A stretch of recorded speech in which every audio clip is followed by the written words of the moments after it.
This programme contains strong language. The incredible thing about a pop song is just how far it can travel. Consider this trajectory. A song begins its life in a makeshift recording studio, set up in the master bedroom of a one-time family home in Surrey. It weaves its way to a small city in Colorado, some 4,500 miles away. There, it ends up in the ears of someone who needs to hear it. A kid called Garen Michael.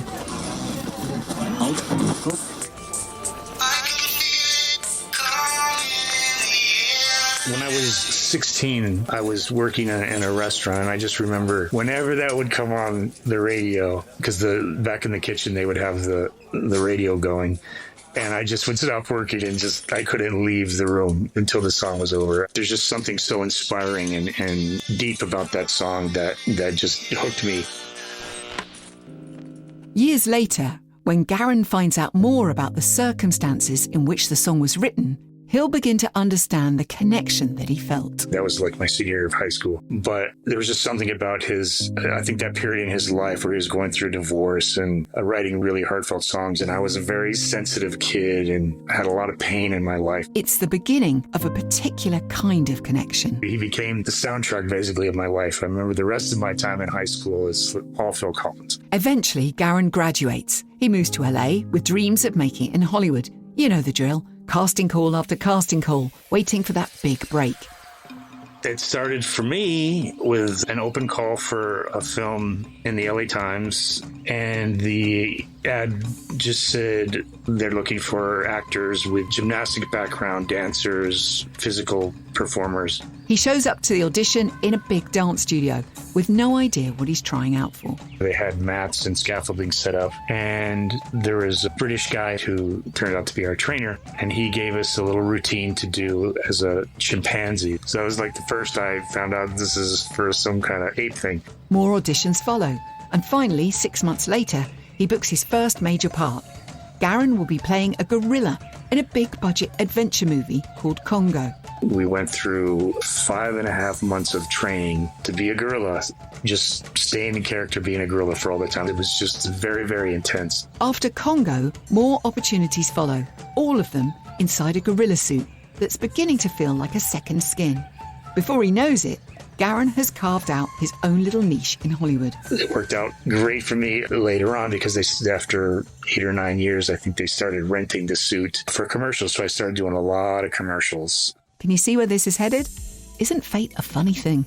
One day, Garen's agency calls and asked me if I played the drums. And I'm like, no, I don't play the drums. And they're like, well, there's a commercial and we need you to play the drums. The producers book Garen a drum instructor. It's only when he arrives that he discovers what song he'll need to learn. And that song is one of the best songs in the history of music, in my opinion, and meant a lot to me and moved me and inspired me from the time it came out. So Garen heads into his training, completely determined to do this job justice. They wanted me to really be kind of exaggerated, so I'd take the gorilla arms and I'd wear the hands so I could feel what it's like to hold the sticks and really pound on the drums. After a month of intense training, Garen flies to London to shoot the commercial. It's now or never. I'm in the suit and everybody's there. I had headphones and really got to get into the world of the music, and I just had them crank it super, super loud in my ears. When you watch the finished advert for Cadbury's chocolate, one of the most famous to ever air in the UK, you can see Garen's emotion in his every movement. That connection between him and the music is there in every frame. It's something that he'll carry with him always. Anytime I hear that song, it's everything about my life coming together. It's a big thing for me to hear that song, and I never get sick of that song, ever. It's too important to me. From that Surrey bedroom to a restaurant in Fort Collins to eternal life on TV screens and social media feeds, I'll say it again. Isn't it strange, the journey a song can take? I'm Zoe Ball, and from BBC Sounds, this is Era's Phil Collins. Episode 4, Against All Odds. Now, speaking of surreal turns of event, here's one for you. It's July of 1988, and Phil Collins is watching Michael Jackson at Wembley in the company of the royal couple, Prince Charles and Princess Diana. And he, somewhere during the concert, Prince Charles turned around to me and said, "I'd like this music at my party, this kind of music." So I said, "Certainly, sir." He said, "Would you organise that?" So I went home having to organise Prince of Wales's 40th birthday. The centrepiece of the evening was to be a performance of his own material. We had a sound check at Buckingham Palace. All the road crew had their top hat and tails on. And it was the largest gathering of royalty since the coronation. Everywhere there was the king of somebody or the queen of something. And then I came out and did my half hour, and Elton was there. And everywhere you looked was people you recognised, you know. It was this extraordinary night. I introduced myself to the Queen. I went up and said, "Your Highness," which is supposed to be Your Majesty. "Your Highness, excuse me, but I won't get a chance to meet you if I don't say hello. I'm Phil Collins." "Oh, Phil Collins, how are you?" It was lovely. A moment I won't forget. And also seeing her jive to Rock Around the Clock is something I won't forget either. 1, 2, 3 o'clock, 4 o'clock, rock. It was only a few years later that the evening began to take on a slightly different aspect in Phil's memory. At the time, he'd chosen his set list based on the limitations of playing with just one other musician. You call me from the room. I put together a song list of mainly ballads, and I was singing Separate Lives and Doesn't Anybody Stay Together Anymore, and, what I found out later to be completely inappropriate song for a couple that were just about to divorce. At the beginning of the 90s, Phil will watch, along with everyone else, as the breakdown of Charles and Diana's marriage unleashes a media frenzy. What he won't understand until later is that he'll be subjected to the same mistreatment. An idea that would have sounded ridiculous at the tail end of the 1980s, when Phil Collins enjoyed a reputation as one of the most level-headed men in music. I was going to ask you how you keep your feet on the ground, because you've had an enormous amount of success, a great deal of adulation that goes with it. Yeah. Well, I live a very simple, pretty ordinary life, and a lot of people wouldn't. No, I do. I mean, I get stuck in with the nappies, and I wash up. I push the cart around the supermarket. The privacy bit, that's a problem, is it? Well, I live on the main road, and it's silly, really. But I do get people sort of 10 o'clock at, I thought you lived here, Phil. We had a bit down a pub, and they reckon I wouldn't do it. Any chance?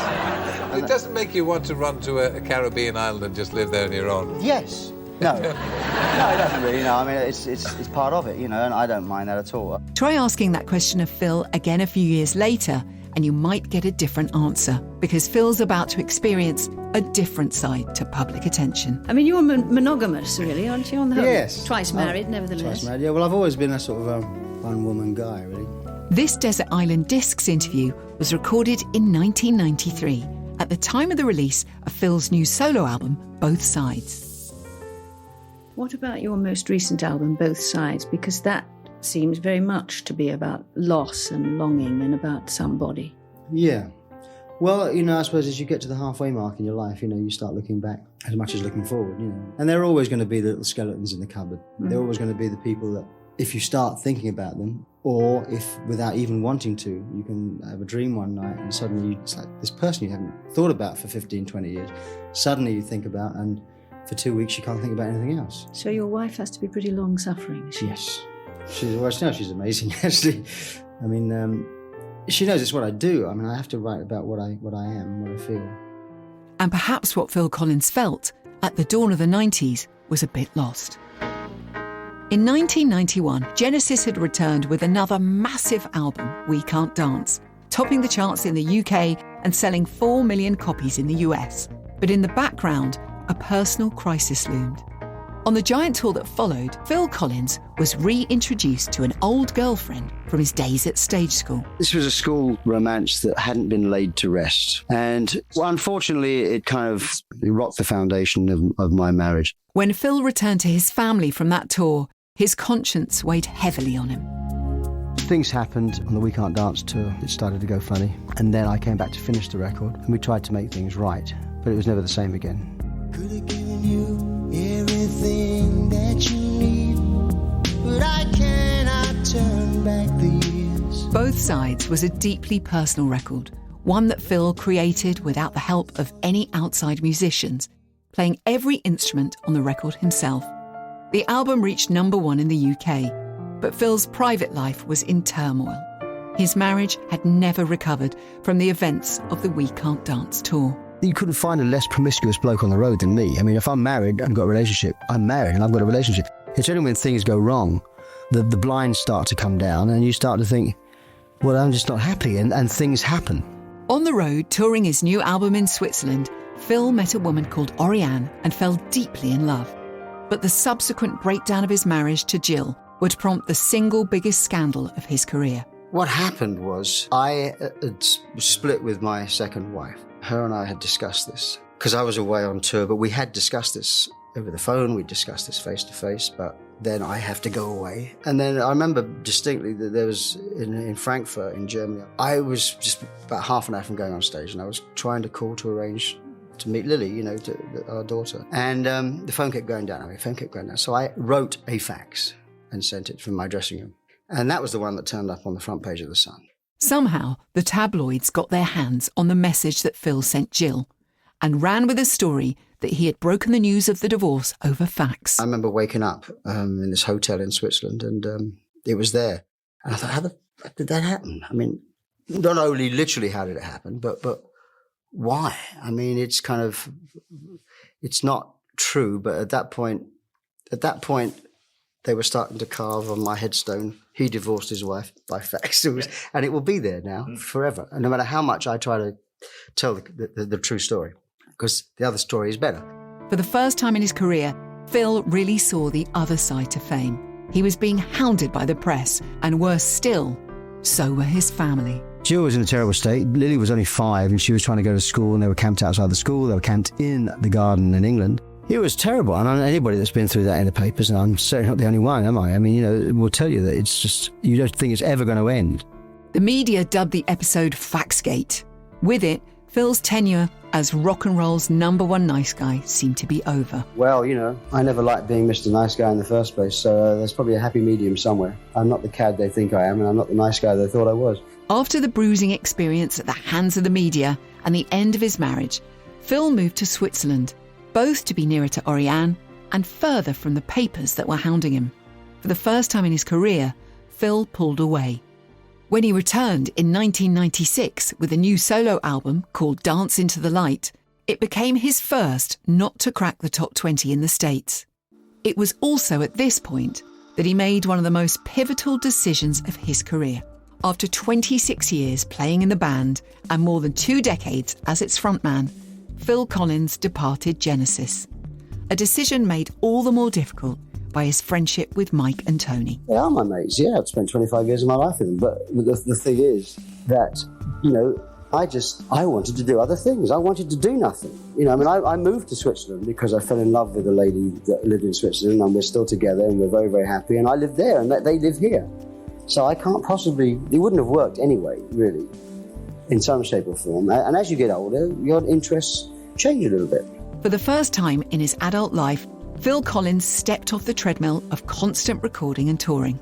He reconnected with the reasons he'd got into this gig in the first place, launching a long-dreamed-of big band project with Quincy Jones.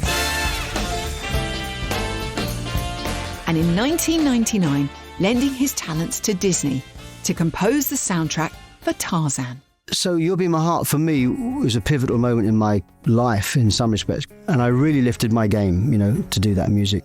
Disney music is like, if I mess it up, I'll be the one that messed it up. And it says everything about Phil Collins, that even in this period of relative retreat from the industry, he was still breaking milestones. To win an Oscar for You'll Be In My Heart must have been a wonderful moment. Of course, you know, being British as well, I just didn't think it was going to come my way. I'd been nominated 3 times and it hadn't happened. So when Cher opened the envelope and read my name out, it was one of the highlights of my musical career, I think. In 2002, Phil released Testify, his first album in 6 years. And while it didn't quite reach the commercial heights of his earlier albums, it did document one of the happiest periods of his life. In 2001, Oriane had given birth to a son, Nicholas. And in 2004, they were joined by Matthew. This time, Phil would be around for every moment of his family's new life. And even if he wanted to, Phil couldn't continue to work in the way he once had. After a lifetime of touring, his body was beginning to show the wear and tear. Happened one day in Los Angeles, actually. I had Lily and me, we were sort of playing a game on TV or something, and suddenly, it's called sudden deafness. I was quite philosophical about it, actually, I must say, but I thought, OK, well, that's me sort of slow down a bit. All right, mate, all right, I will. But slowly the brain adjusts, you know, and then suddenly, although you still can't hear, but the perception is that you can get by. So at that point, I decided, well, would it be nice, rather than to have done your last tour without knowing it, it would be nice to go out and say goodbye properly. With a final farewell tour, Phil Collins announced his retirement. He wanted to go out on his terms. He played to some of the most passionate crowds of his entire career, but it came at a tremendous personal cost. Well, I retired to be with the kids, to be dad. But really, during that whole first final farewell tour, my marriage broke, started to splinter. And suddenly, I wasn't living with them anymore. In 2006, Phil went through his third divorce. This time, there would be no mining the heartbreak for material. I don't think the world needs another Phil Collins divorce record. Instead, he filled the space by returning to Genesis. In 2007, the band got back together. As Mike Rutherford remembers, the tour was about saying goodbye properly, and it was filled with awe-inspiring moments. That show in Rome we did at Circus Maximus, the last European show, is one of my memorable shows. 500,000 people on a summer's evening in Italy. The Vatican in the background, you know, and we played great. It's a great moment, just 5 of us on stage, and it just worked. But this tour too would come with a price tag. It was on one of the Genesis reunion tour, and Los Endos, you know, we used to do a drum duet on each tour, and just one night I just was losing power and grip in my left hand, and I thought it would just get better, you know, but it didn't. That loss of feeling in his hand announced the beginning of a painful journey, one that would eventually leave Phil Collins unable to play the drums at all. In the wake of that Genesis tour, he returned to Switzerland and found himself facing a new problem. I mean, I had plenty of time because I had no work. Then I was, didn't have a family living with me. And then they, within a year, decided to go to Miami because Oriane had remarried and her husband didn't like Switzerland, and they decided to go to Miami. So then I had a huge void in my life. Plus, I felt like I owed myself. I'd never stopped. So I felt like, if I want to go and sit and watch cricket at 11 o'clock all day and have a drink, I'll do it, all right? The years that followed were not easy ones. Phil's struggle with alcoholism took a heavy toll on his health and his relationships. It was a struggle that his scores of fans knew nothing about until 2016, when Phil released his memoir, Not Dead Yet.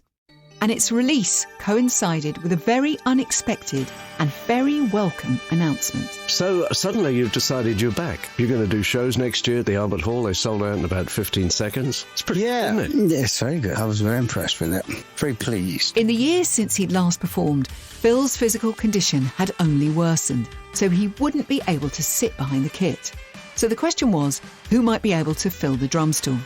Enter Phil's second youngest boy, Nick Collins. Some of my earliest memories are from his final farewell tour in 2004. So I had the understanding from an early age that he did this for a living. I mean, it gave me the bug of wanting to play music for the rest of my life. And, I'd have a kit backstage. I must have driven him and the rest of the band insane because they would have just finished a 2.5 hour show. And I was just wailing on the drums backstage, trying to replicate what I had just heard. Since his dad's retirement, Nick had wondered if he'd ever see that side to him again.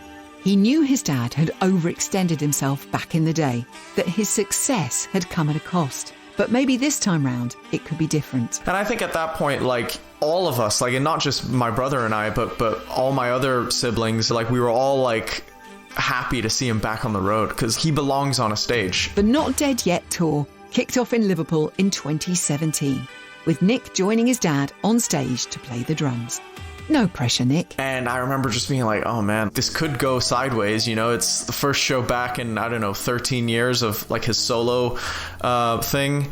And it was my first show on the tour. And I just remember him talk about rising to the occasion. It was even more than that. It was that was the first time that I really sensed oh my God, this guy's just got a switch that he just can turn on and then it's there. The Not Dead Yet tour eventually encompassed 97 shows around the world to packed-out crowds of adoring fans. After it ended in 2019, it was followed by a similarly triumphant final Genesis tour, again with Nick at the drums. You know, he'd come by the side of the drum riser on some of the instrumental bits. And at first I was like, oh God, what is he going to critique me on afterwards? And actually he just kind of wanted to just be there. Once I figured out that he wasn't sitting there to judge me, it was a really nice moment every show when he'd sit there.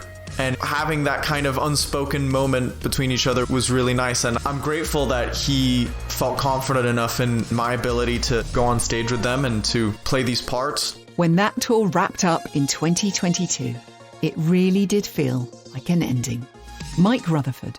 And it was kind of strange. I remember thinking, I've got a set list, say it's 15 songs, whatever it is. And I sent it down and thought, there's only 3 more lines to go. And it's kind of sad. When things stop, it's always a bit sad when things stop, but they have to stop. Saying goodbye is always sad, but the final tours gave Phil something unbelievably powerful. There's no way he couldn't have been blown away by the reception that he got every night. You know, you'd see kids and then you'd see old people, but then you'd see like young kids who were there. And it's the blessing and the curse of musicians and artists is that you're kind of always seeking validation. You've spent your whole life where success means people have turned up to the show. And so to not have that for a lot of time, it must kind of weigh on the mental side, you know? And it was only now, in the final act of his incredible career, that Phil was being offered the one thing he'd been denied at the peak of his fame: a fair analysis of the power of his songwriting.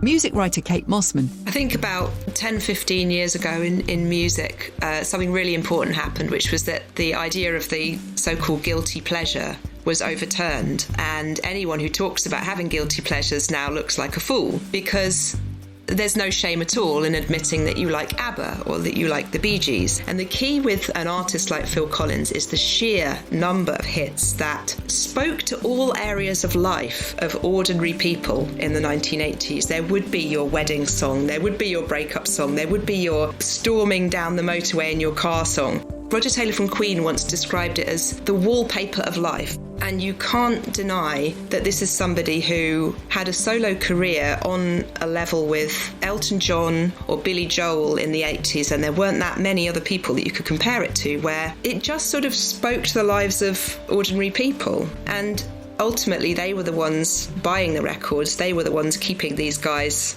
in coin, and they were the ones turning up to the gigs. Suddenly, Phil's influence was everywhere. He was getting name-checked by artists like Alicia Keys. You know, this new album, it's true, I was listening to a whole different style of music. You know, I was listening to a lot of Genesis, I was listening to a lot of The Police, Talking Heads, you know. Like all the bands I like, they're all the sort of rock bands that I like. Maybe they got some affinity to people who like soul music, because a lot of Americans say, I like a bit of Phil Collins, yeah. I like Fleetwood Mac.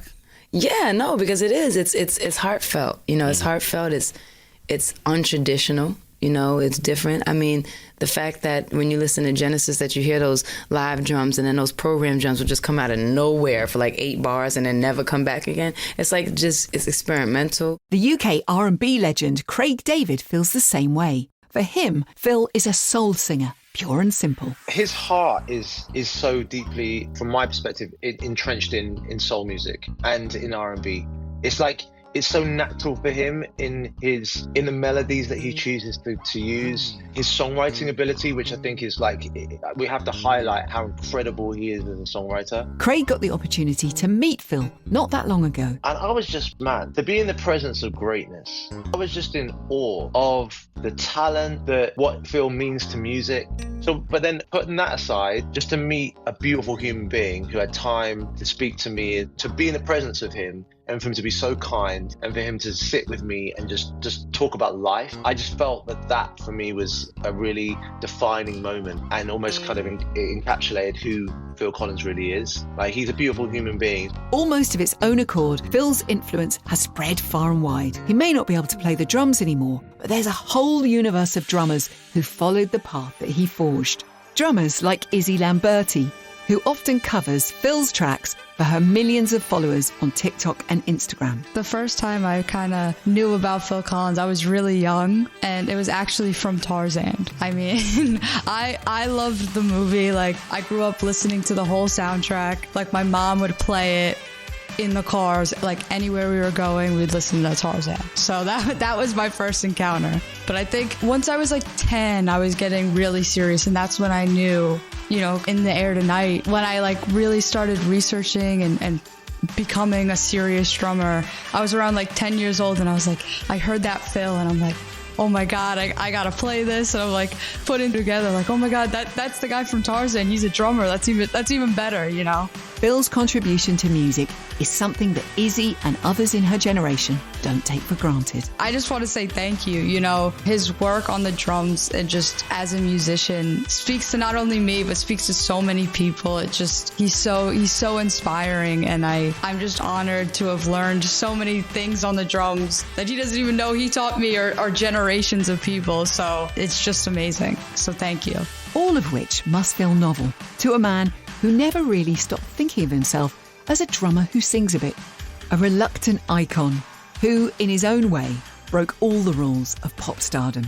Bob Geldof. I remember when the Rats started, I was down at Gary's house, who lived down the road from me, and I said, listen, if we're serious about this, we've got to behave differently. And he said, like, what do you mean? I said, well, the guy next door comes along today and asks you, can he borrow a bowl of sugar? He's run out. You give it to him. I said, but tomorrow, man, he comes around to attempt to f*** off.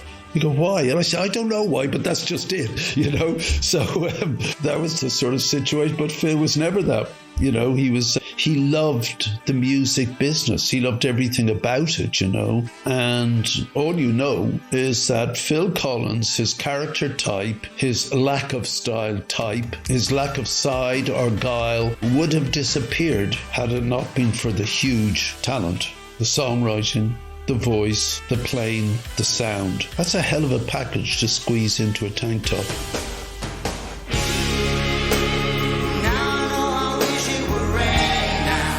The reality is, there was always more to Phil Collins than met the eye.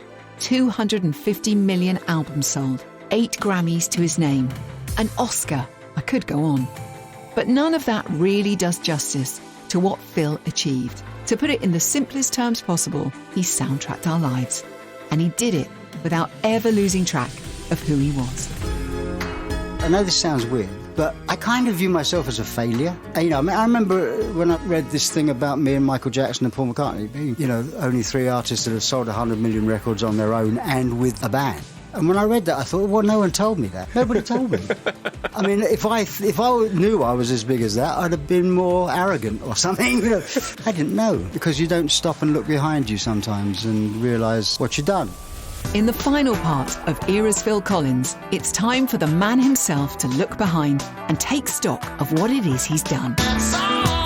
Join me as I sit down face to face with the living legend himself for an all too rare and exclusive new interview. I can't wait to see you there. I'm Zoe Ball, and this is Era's Phil Collins. Era's Phil Collins is a Cup and Nuzzle production for BBC Sounds. It was presented by me, Zoe Ball, and written and produced by Frank Palmer. Executive producers for Cup and Nuzzle are Matt Everett and Graham Hodge. Our head of production is Sarah Garcia Anderson. Our production manager is Maxim Taylor. Edited and mixed by Alex Bernard and Hannah Armstrong. For BBC Music, the commissioning executive was Will Wilkin, and the commissioning producer was Hannah Clapham. If you're loving this series of eras, there's loads more to enjoy. For more music, archive and interviews from the Beatles, ABBA, Queen and Kylie Minogue, search Eras on BBC Sounds.